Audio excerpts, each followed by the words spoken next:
ህዝበይ ልብ በሉ ገዛእ ነፍስኻትኩምን ጸላይኹምን ፍለጡ ለተጻይኩም ድማ ከም ጸላይኹም ንምጥንቋር ስኽፍ ኣይበልኩም ሎሚ ኣብዚ ሕጂ ዘለናያ ግን ኣይከሰርናን ኣይጠፍአናን ንብረትና ብሙሉእ መሊስና እምነትና ንኤርትራ ደጋጊምና እንረጋግጸለን መዓልታት መዓልትና ጽነትን ስዕባት መጽእ መዓልቲ ሰማዕታት እየን እዚ መስርዕ መዓልታት ዕጫ ኤርትራ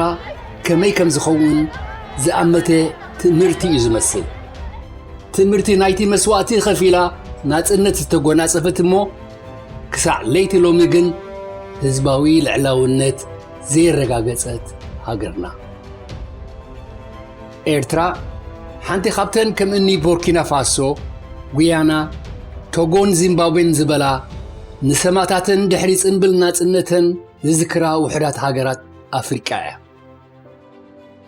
ከም ኤርትራ ጌራ ግን ንጽንብል ናጽነትን ንዝክር ሰማዕታትን ኣብ ዝተቐራረበ መዓልታት እተብዕል ሃገር የላን በቲ ኣብ ኤርትራ ንበይኑ ዝገዝእ ፖለቲካዊ ውድብ ህግደፍ እናትመርሐ ድማ ካብ ናይ ፋንጠዚያ ትርሺ ናብ ጥዋፍ ዝኽሪ ከም ቅጽበት ትሰጋገ ንመዓልቲ ናጽነት ንምጽንባል ንዑ ዝተኸፍለ ዋጋ ምዝካር ግዲ እዩ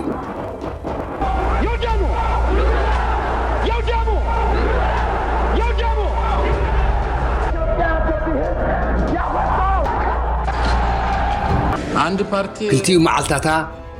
ናጽነትን ሰማዕታትን ቀልዲ ይኮነን ንፍረ ናይቲ ንርእሰ ውሳነ ዝተኻየደ ገድልን ንዑ ዝተኸፍለ ዋጋን ምጽንባልን ምኽባርን ናይ ኣማን ነገር እዩ ባህርያቶም ስለ ዝኾነን ንረብሖም ስለ ዘገልግል ግና እቶም ንኤርትራ ዝገዝኡ ዘለዉ ባንዳ ሰነፋትን ጎራ ቆይናንን ናጽነት ካብ ሓርነት ብምንጻል ንመስዋዕትነት ድማ ምስ ዱስብጥነትን ምልክን ብምትእስሳር ነዘን ክቡራት መዓልታት ከርክስወን ነይርዎም እዩ زهاجرت حليفنا كتفرس أمام الهدى والتسجيل كما ولد وعلى ولد نمات እትሓቀኛ ትርጉም ናይ ዘን ክልተ ዕለታት ምምላስ ሓደ መንገዲ ጥራይ ዘሎ ሓሳብ ኣለኒ ሰዓቡኒ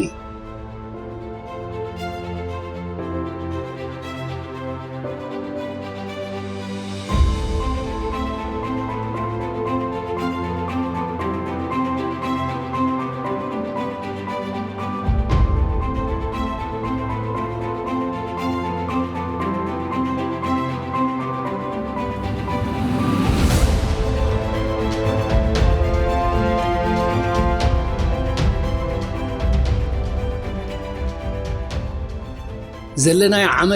ዓመት 2000 ናይ ሓብራዊ መዋዕል ኣይኮነን ኣብ 2020 ናይ ሓብራዊ መዋዕል ኢና ዘለና እዚ ንኤርትራ ዝገዝእ ዘሎ መንግስቲ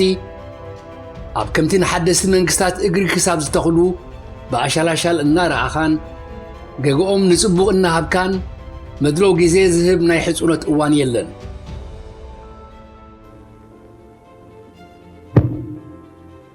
أنا عايز السنة تنجز رأسي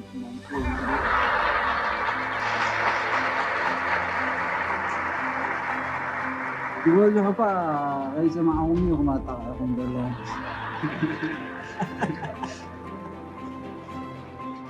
اتمنتايسي ل29 عامت كجزء زنحي منجستي إذن اعتراض جزء زلو حيلي بخمين سلمنتاينيو كم وترو بتر سلطانو دولن تصنعن كوينو زركب زلو إذ مسارتاوي زعبا لهيك أنتراي زردوه زتتناغي قداي ايكونن كمويو سنزو زبال تشايناوي أبتي طبب كوينات زبل مسحافو زبلو نجزاء نفسخان تسلايخان اندحر فليتكا ولاون 100 وقعات انتقت أمكا بعاوتكا حانتكوا سكفتا أيكلوكاني جزاء نفسخا فليتكا تسلايخان تزي فليتكا ننفس وكف عاوتكا زمتن سعرت كتقول بابيخا نجزاء نفسخا يخون تسلايخا اندحر زي فليتكا دما عم نفس وكف وقع كابا سعرت كتقول بابيخا نحنا اترف نسألعينا نجزاء نفسناون بقبق نفلت أي مثلنا سلازي إذا كلمنا تناي بيت فردي تمايره حقش نحية مهار الله خلنا تبع لازمت زرباتها مسكون تنا بوزح زخيل سلازي كونه وتما بيت مهرت زلوا بيت مهرتهم شبوا بالقطعتهم قنا تمهرتهم كيودوا خلوا أب فرد مهابن أب أقدس بحالو زي فلطوا ومساتوا بتمهرت زي تقاللوا ومقدات أتيهم كزاروا أي قبال نحنا منينا نحنا فقدنا بزوح عطمامتنا استفلالي زي تقاننا بستفلالي مقداوي وحزي النمبدبد وعبهالتي قندما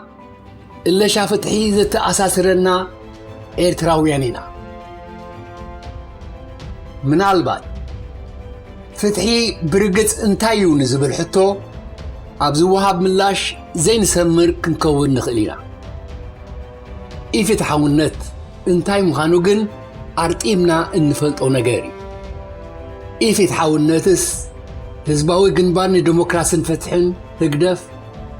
هيوتكا بحرنتن بزمسلكان كتودبن كتمدبن زخلكا ولكاوي حرنت كقنطقو انكلوي نحنا أنصار إفتحاو النت زقومنا جنبارينا نحنا هزباوي جنبار نفتحي إيرتراينا نحنا جنبار هزباوي العلاو النتينا نحنا يأكلاويانينا نحنا زينا اتسألعي تسألعينا منيو تسألعتنا من يوم كلاليكم تنبلوني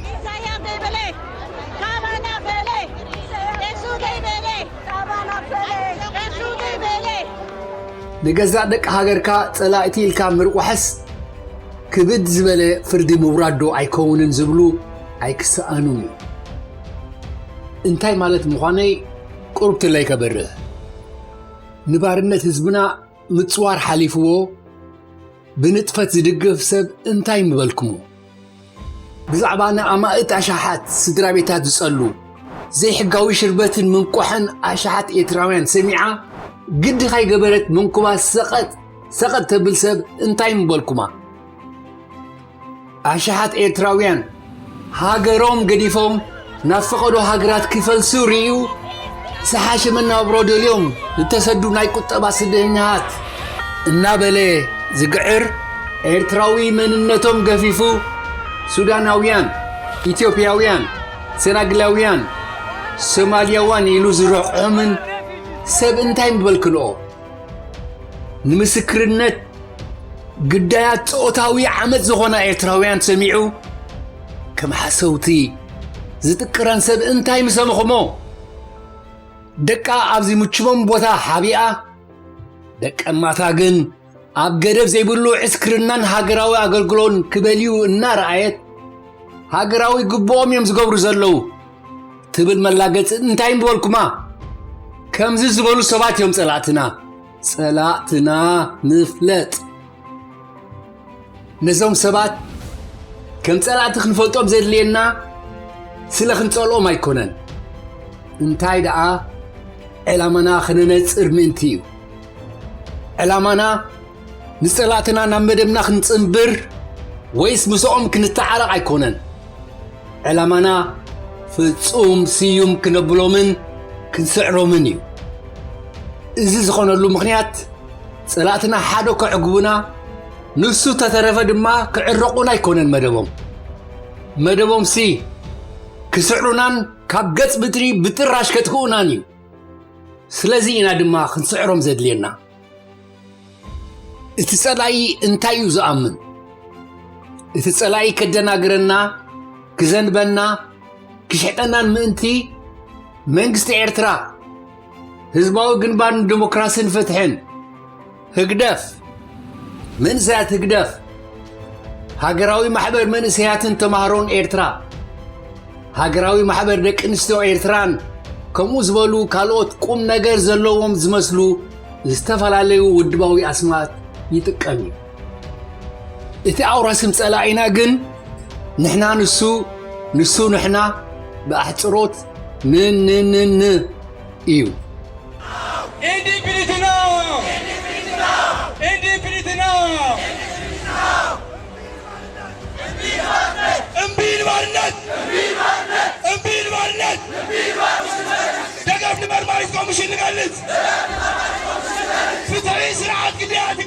ወተጋደልቲ ፍትሒ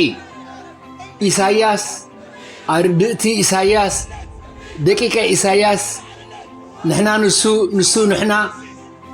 ኢሳያሳውነትን እዮም ጸላእትኹም ጸላእትኽን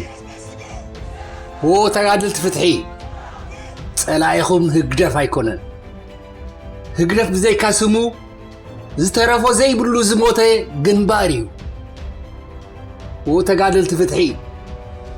ጸላኢኹም መንግስቲ ኤርትራ ኣይኮነን መንግስቲ ኤርትራስ እንትርፎስም ዝተረፎ ዘይብሉ ዓስከረን እዩ እቲ ጸላኢ ኢሳያሳውነት እዩ ንኢሳያስ ንኣርድእቲ ኢሳያስ ንደቂቀ ኢሳያስን ኢሳያሳውነትን ጸላእቲ ክብሎም እንከለኹ ስለ ክጸልዎም ኢለ ኣይኮንኩን ስለ ስዩም ክተብልዎምን ሓሳባቶም ምሒኹም ክትድርብይዎን ኢለ እየ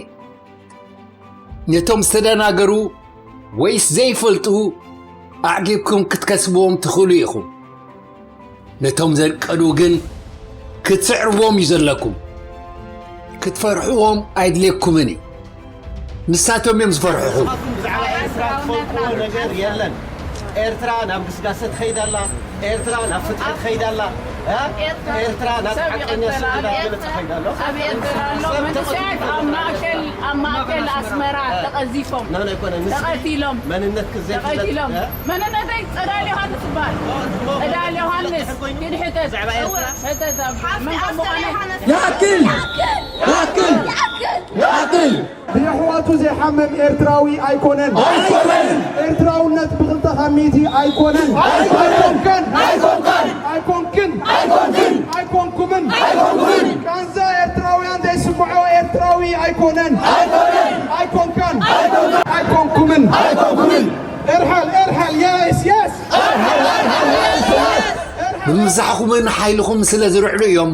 ከም ጃውጀውቲ ዝገጥሙ ስለ ዝፈርሑ እዮም ብኽፉት ክልተ ተማጊቶም ክረትዑ ፍጹም ዘይፍትኑ ስለ ዝፈርሑ እዮም ንዝኸሰስዎም ናብ ፍርዲ ዘየቕርቡ ከም ጃውጀውቲ ዝባን ጸላእቶም ተመኽልዮም ምውጋእ ጥራዮም ዝኽእሉ እቲ ዝፈርሑኹም ኣባኹም ኣስኪሉ ዘሎ ተኽእሎ ጋህዲ ክትገብርዎ ከም ትኽእሉ ስለ ዝፈልጡ እዮም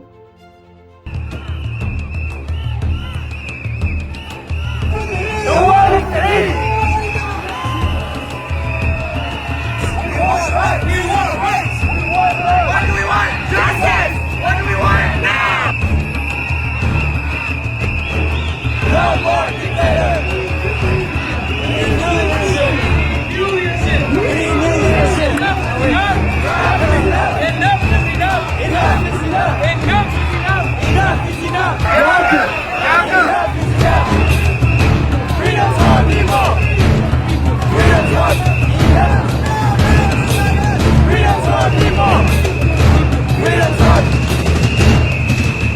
And I'm willing to put my face and my name into this so I can sacrifice myself. And I know each and every one of you that's here today. If we keep doing that, there's going to be more people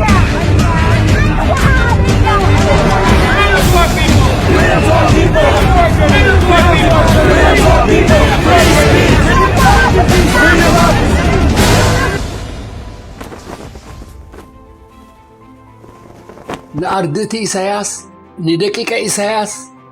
مسيت أنو من أيدلكمني أردتي إساياس دقيق إساياس أملختي إساياس أمروم تعين تخونة زقر ما يكونن هانا أرنت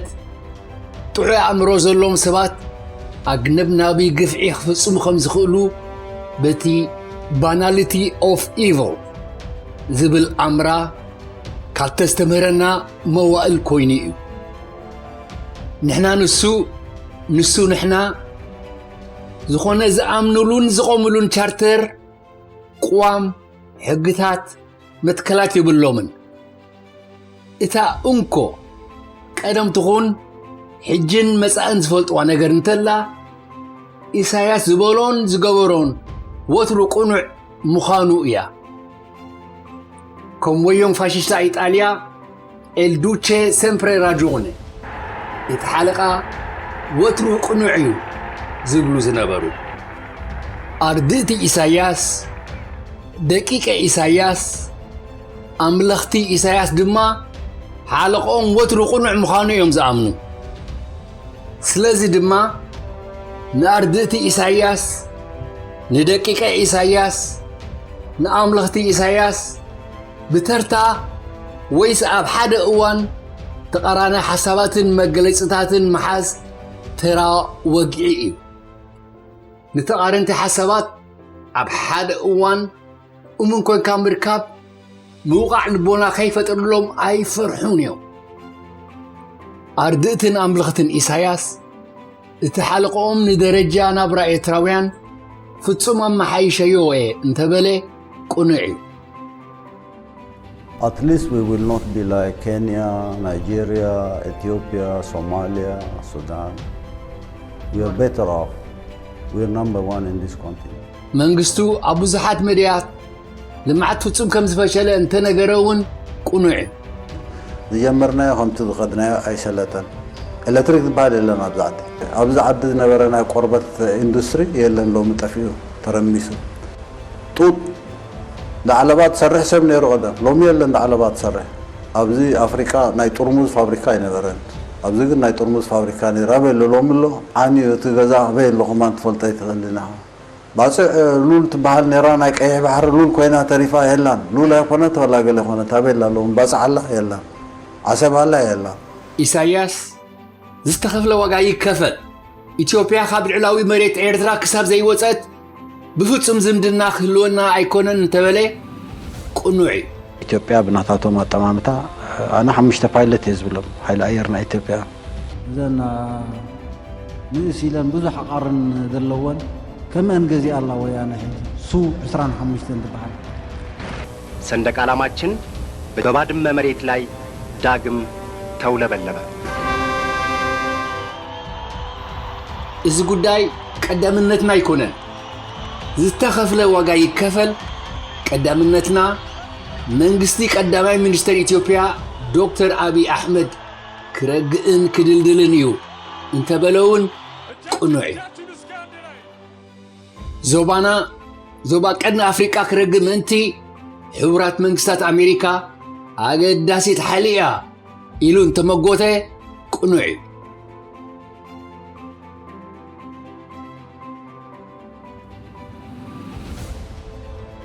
ሕቡራት መንግስታት አሜሪካ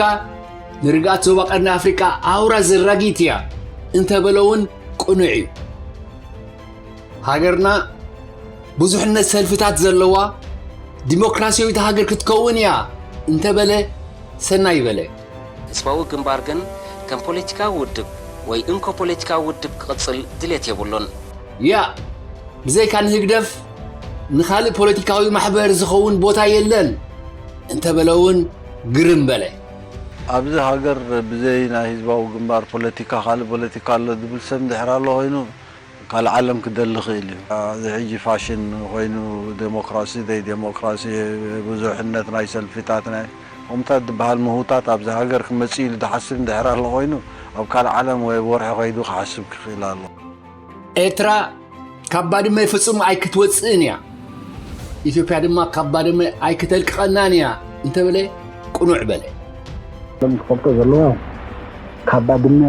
ወፃና ማለት ፀሓይ ሜታ ማለት ፀሓይ ስደረጅ ትበርቕና ማለት ባድመ ኣገዳሰት ኣይኮነትን እንተበለ እውን ቁኑዕ በለ ኤርትራ ዝኾነት ትኹን ናይ ባዕዲ ሓይሊ ኣብ መሬታ ወደባታ ክልላዊ ኣየራ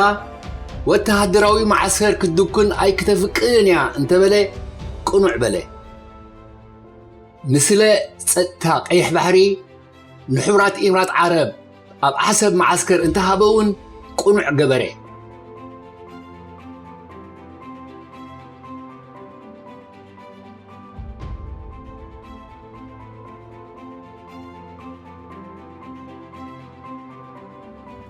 ኣያቶላ ኾሜይኒ ምስለ ዓወት ገድሊ ህዝቢ ኤርትራ ጁምዓ ዱዓ ይገብር ስለ ዝነበረ ኢራንና ኤርትራ መሓዛያ እንተበለ ኣይተጋገየን ቀጠር ምስ ጅቡቲ ዝነበረና ናይ ዶብ ግጭት መንጎኛ ኮይና ክሳብ ክትዓርቀና እምንቲ ዝኾነት በዓልቲ ውዕለትና እያ እንተበለ ቁኑዕ በለ ቀጠር ብኩሉ መለክዕታት ስትራቴጂያዊት መሻርክቲ ኤርትራ ብምዃና ብዙሕ ስራሓት ብሓባር ክነካይድ ኢና ምስ ንግስነት ስዑድ ዓረብያ ኮይኑ ንኢራን ሹት እንተበለን ከም ቀንዲ ጸላኢት እንተጠቐነን እውን ቁኑዕ ገበረ ቀጠር ንኤርትራ ንምንዓብ ከይደቀሰት እትሓድር ናይ ጥንቲ ጸላኢት እያ እንተበለ እውን ቁኑዕ በለ ኢትዮጵያ ታላቁ የኢትዮጵያ ህዳሴ ዝተባሃለ ግድብ ክትሰርሕ ምፍታና ዘይክነታዊ ፕሮጀክት እዩ ኢንዱስትሪያዊ ፓርክ እውን ዘይከውን ሕልሚ እዩ ምባሉ ቁኑዕ እዩ እዚኦም ዓበይቲ ሜጋ ፕሮጀክታት ዝበሃሉ ብኣፍሪቃ ድምፅዎ ዘለው ዲዛስተር ዝረአትኦ ሰብ የለን መሬት እንተንቀጥቀጠ ተፈረሰት ሓፅብኸ ውሕድ ካብኡ ዝመፅኸ ነተን ሃገራት ከተዕነወንከ እንታይ ትዛረብ ኣለኻ ብዛዕባ እንታይ ትዛረብ እቲ ዘገርም መብዛሕትኦም ካብዞም ዓበይቲ ሜጋ ፕሮጀክታት ዝበሃሉ ጻዕዳ ሕረም እዚኦም ዋይት ኤሌፋንትስ እዮም ተመሊሱ ነቲ ኢንዱስትሪያዊ ፓርክ ምንኣድን ኣብነት ንኤርትራ እዮም ምባሉ እውን ቁኑዕ እዩ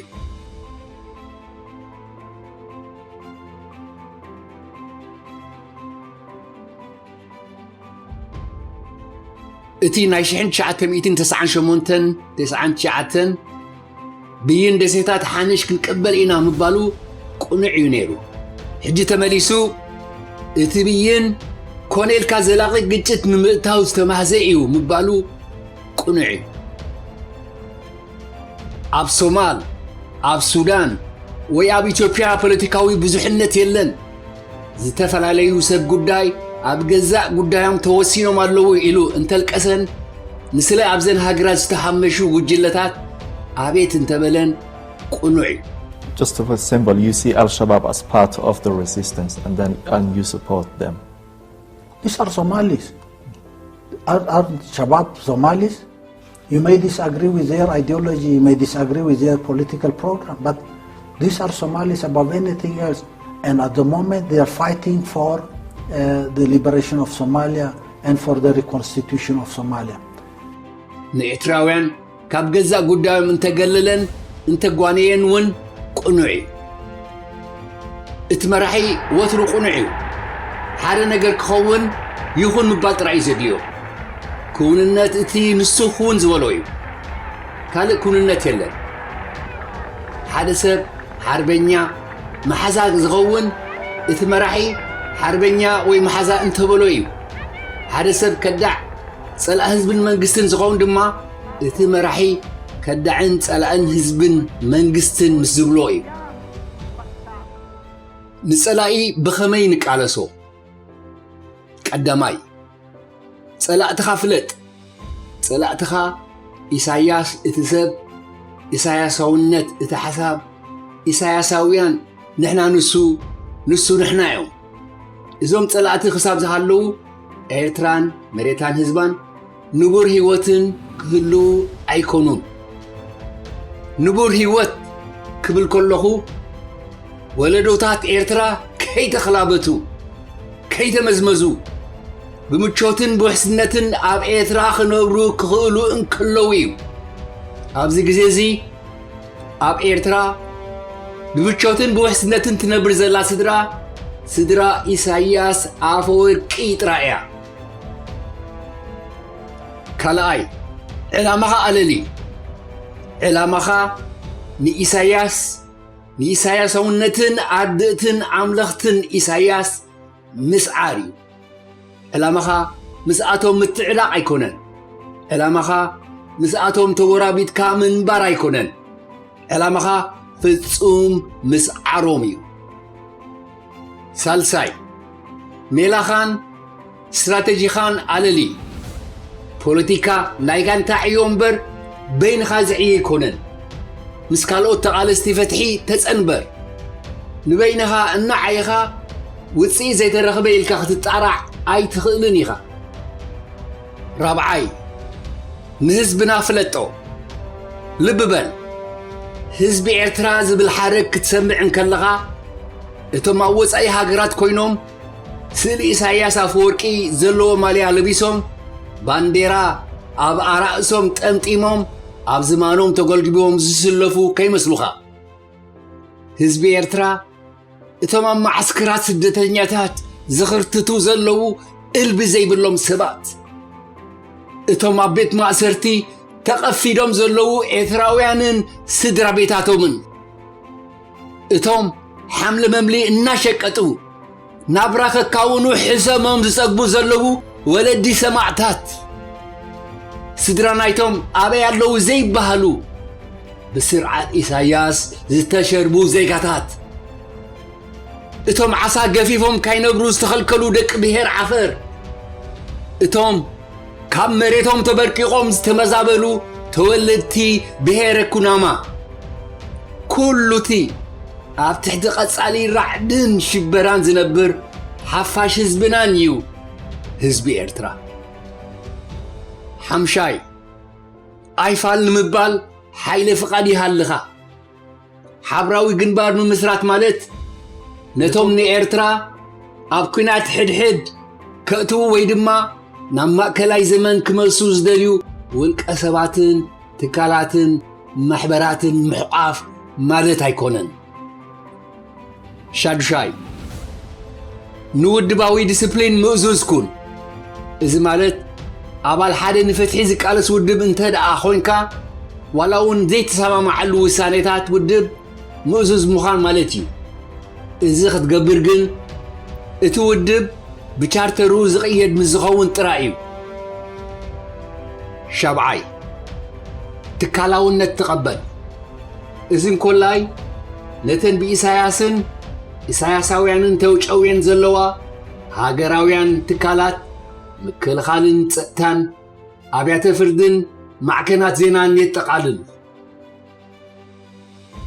ሻምናይ ንህግደፍ ከም ውድብ ኣይትጽልዓዮ ወይ ኣይትቀፈፎ ብዝከኣለካ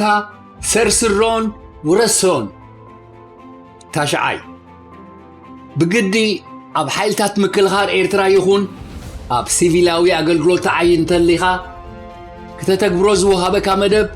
ንሃገር ዶ ወይስ ንኢሳያስ ዘገልግል ኢልካ ኩሉ ሳዕ ሕተት ንኢሳያስ ዘገልግል እንተኾይኑ ዓንቅፎ ዓሰራይ ንኢሳያስ ከም ዘራጊ ምስ ዝቖፅሮ ሃገራትን ውድባትን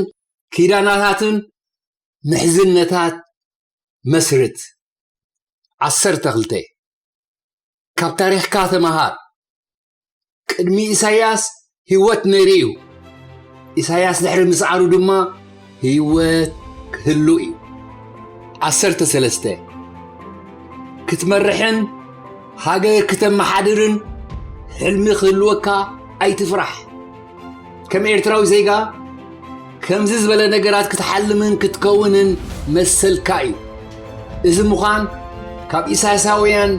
ባርኾትን ቅብኣን ትደልየሉ ኣይኮነን። 14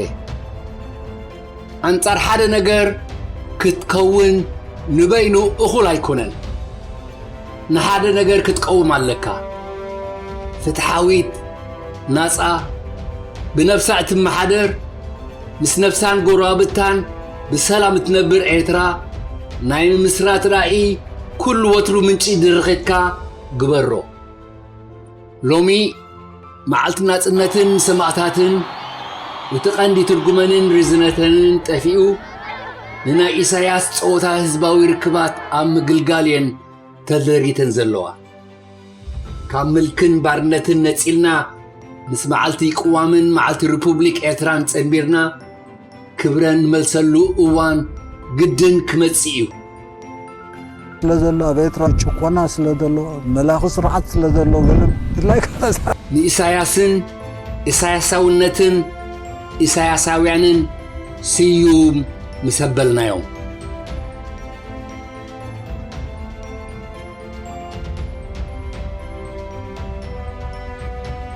ምንጪ ሳልሕ ዩንስ ብእንግሊዝኛ ዘስፈሮ In Eritrea,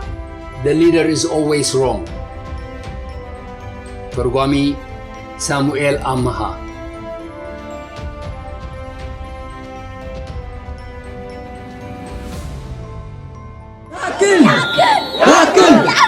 ያክል